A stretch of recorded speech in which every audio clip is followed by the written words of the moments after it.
जम्मू कश्मीर की 26 सीटों पर सुबह 9 बजे तक हुई 10.22% वोटिंग। गांदरबल में 12.06, लाल चौक पर 4.28, बडगाम में 8.59, रियासी में 12.71 और माता वैष्णो देवी सीट पर 12.66% मतदान हुआ। जम्मू कश्मीर विधानसभा चुनाव के दूसरे चरण की वोटिंग जारी है। 26 सीटों के लिए 25 लाख मतदाता 239 उम्मीदवारों के भाग्य का फैसला करेंगे। श्रीनगर में नेशनल कॉन्फ्रेंस उम्मीदवार उमर अब्दुल्ला ने परिवार के साथ पोलिंग बूथ पर पहुंचकर डाला वोट। गांदरबल और बडगाम सीट से चुनाव लड़ रहे हैं उमर अब्दुल्ला। जम्मू कश्मीर में जारी वोटिंग पर बोले उमर अब्दुल्ला, दोनों सीटों पर है कंपटीशन, लेकिन गांदरबल के लोग भी मुझे ही मौका देंगे। जम्मू कश्मीर के नौशेरा में बीजेपी के प्रदेश अध्यक्ष रविंद्र रैना ने डाला वोट। नौशेरा विधानसभा सीट से प्रत्याशी हैं रविंद्र रैना।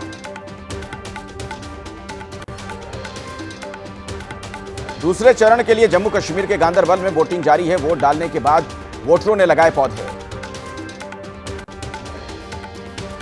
वैष्णो देवी विधानसभा सीट पर बड़ी संख्या में वोट डालने पहुंच रहे हैं मतदाता। चुनाव आयोग ने बनाए green polling booth.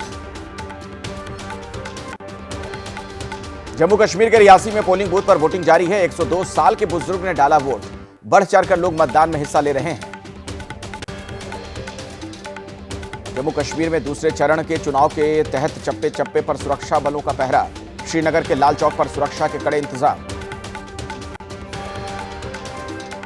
Jammu Kashmir में दूसरे चरण के चुनाव के लिए मतदान केंद्रों पर कड़ी सुरक्षा व्यवस्था। 142 बूथों पर सुरक्षा बलों की पैनी नजर।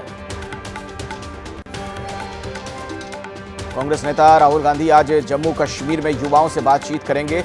बारामूला और सोपोर में जनसभा भी करेंगे। इंजीनियर रशीद का बीजेपी पर हमला, बोले अनुच्छेद 370 को फिर वापस लाएंगे। प्रधानमंत्री नरेंद्र मोदी आज हरियाणा के सोनीपत में चुनावी रैली को संबोधित करेंगे। रैली में 22 विधानसभा क्षेत्र के उम्मीदवार भी शामिल होंगे। 26 सितंबर से कांग्रेस के चुनाव प्रचार में नजर आएंगी कुमारी सैलजा। उसी दिन से राहुल गांधी भी हरियाणा में चुनावी सभाओं की शुरुआत करने वाले हैं। बीजेपी सांसद कंगना रनौत का बयान, तीनों कृषि कानून वापस लाए जाने चाहिए। अपने बयान को कंगना ने बताया उनका निजी बयान। कांग्रेस ने कहा जवाब दे बीजेपी। कंगना रनौत के बयान पर बीजेपी के प्रवक्ता गौरव भाटिया की सफाई। कंगना के बयान को बताया निजी, बोले कंगना रनौत बीजेपी की ओर से ऐसा बयान देने के लिए अधिकृत नहीं। कंगना के बयान पर कांग्रेस के अध्यक्ष मल्लिकार्जुन खड़गे ने एक्स पर पोस्ट कर लिखा, किसान विरोधी बीजेपी काले कृषि कानून को लाना चाहती है वापस। कांग्रेस इसका कड़ा विरोध करती है। बीजेपी सांसद सीपी जोशी ने किसान कानून पर कंगना के बयान का किया समर्थन। कहा तीनों कानून किसान के हित में थे, कानून पर चर्चा जरूर होनी चाहिए। राजस्थान से बीजेपी के सांसद सीपी जोशी की लोकसभा अध्यक्ष ओम बिरला को चिट्ठी। राहुल गांधी के पासपोर्ट को रद्द करने की मांग। पत्र में लिखा, राहुल गांधी विदेशी ताकतों के हाथों में खेल रहे हैं। महाराष्ट्र चुनाव को लेकर गृह मंत्री अमित शाह ने की अहम बैठक। CM Eknath Shinde, deputy CM Ajit Pawar और देवेंद्र फडणवीस रहे मौजूद। चुनावी रणनीति को लेकर हुई चर्चा। 30 सितंबर और 1 अक्टूबर को मुंबई में होगी महाविकास अघाड़ी की बैठक। सूत्रों से मिली जानकारी के मुताबिक महाविकास अघाड़ी में 70% सीटों का बंटवारा पूरा हो चुका है। महाराष्ट्र के मुख्यमंत्री एकनाथ शिंदे का बयान, प्रधानमंत्री मोदी की अमेरिका यात्रा ने एक बार फिर से साबित कर दिया वो एक वैश्विक राजनेता और ट्रेंड सेटर हैं। यूपी में विधानसभा उपचुनाव से पहले अखिलेश का यूपी सरकार पर निशाना। संभावित हार से बचने के लिए हो रहे हैं मनचाहे तबादले। जायज मतदाताओं के नाम कटवा रही है पार्टी, संज्ञान ले चुनाव आयोग। कुशीनगर में नकली नोट का कारोबार करने वाले समाजवादी पार्टी के नेता रफी खान पर बीजेपी विधायक पीएन पाठक का बड़ा खुलासा। रफी खान के आईएसआई से जुड़े होने का आरोप लगाया। कुशीनगर में नकली नोट के कारोबारी रफी खान के पड़ोसियों का खुलासा। ऑटो चलाने और पंचर लगाने का काम करता था रफी खान। स्मगलिंग और जीएसटी की चोरी से की काली कमाई।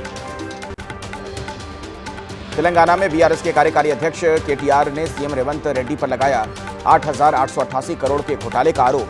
एएमआरयूटी 2.0 योजना के तहत परिवार और करीबियों को ठेके देने का आरोप। Utilities for net zero alliance में शामिल हुई अदानी ग्रुप की 2 कंपनियां। अदानी ग्रीन एनर्जी और अदानी एनर्जी सॉल्यूशंस बनी यूनेजा का हिस्सा। लीडिंग ग्लोबल यूनिट्स और बिजली कंपनियों को एकजुट करता है यूनेजा।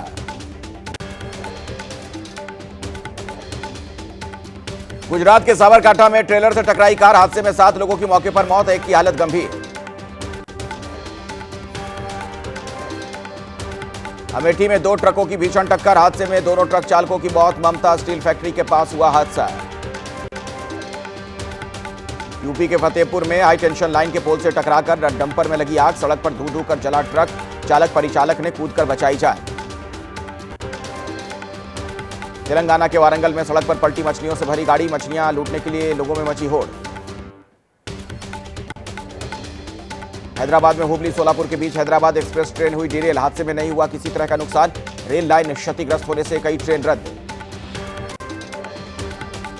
यूपी के मुरादाबाद में एसडीएम और तहसीलदार पर खनन माफियाओं ने की गाड़ी चढ़ाने की कोशिश, 7 से 8 लोगों पर पुलिस ने दर्ज किया है केस। यूपी के शामली में पुलिस और डकैत के बीच मुठभेड़, पुलिस की गोली से 50,000 का इनामी डकैत घायल। यूपी के बागपत में थूक कर रोटी बनाने का वीडियो आया है सामने, होटल पर खाना खाने गए युवक ने बनाया वीडियो। बिहार के सहरसा में बदमाशों ने डॉक्टर को किया किडनैप, डिजिटल पेमेंट के रूप में ली 1,70,000 की फिरौती।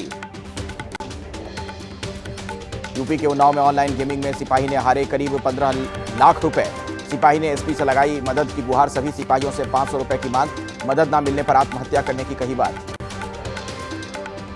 यूपी में खाने पीने की दुकानों में मिल रही मिलावट की शिकायतों के बाद योगी सरकार का आदेश, अब दुकानों पर मालिक और मैनेजर का नाम लिखना होगा जरूरी। जगन्नाथ मंदिर में प्रसाद तैयार करने के लिए इस्तेमाल होने वाले घी की जांच करेगी ओडिशा सरकार, लड्डुओं की गुणवत्ता पर उठ रहे सवालों को लेकर ओडिशा सरकार का फैसला। आध्यात्मिक गुरु रामभद्राचार्य ने तिरुपति लड्डू प्रसादम विवाद पर कहा, मंदिरों का सरकारी अधिग्रहण नहीं होना चाहिए, तिरुपति मंदिर की घटना के लिए जिम्मेदार लोगों को मिले सजा।